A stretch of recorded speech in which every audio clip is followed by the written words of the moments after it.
個動作我已經蹬咗腳㗎啦，我只不過係拉埋放拉埋放。咁咧，我哋通常遇到有3個問題。第一個問題就係喺我拉埋嚟嘅時候，呢條嘢太高，你自己望都望到㗎啦，得唔得？或者太低，所以喺你拉埋嚟，呢個已經蹬直咗啦嘛。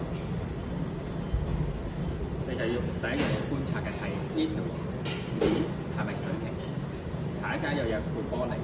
好啦，第二樣嘢就係究竟我挨幾多？好啦，你睇我張凳就知啦。如果我挨得唔夠，我就短咗啦。如果我挨得太多，我張凳就向前走，我就會有機會向後跌，同埋我坐唔穩。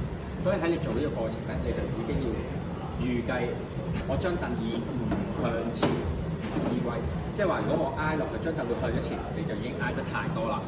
咁點解冇固定一個角度咧？佢嘅身長同你身長同我身長都唔同，個槓桿唔同，所以我只不過係嚟到呢一度，我個 case 係嚟呢度一可能你個 case 咧你多啲都得嘅喎。我就係想你拉2下啫，完咗頭嗰時最少都過50嘅，得唔得？第二樣嘢，一間你要做嘅嘢咧，就係喺我跟住拉咧，你要一路做到頭先嘅動作。我期待你係可以喺40至45秒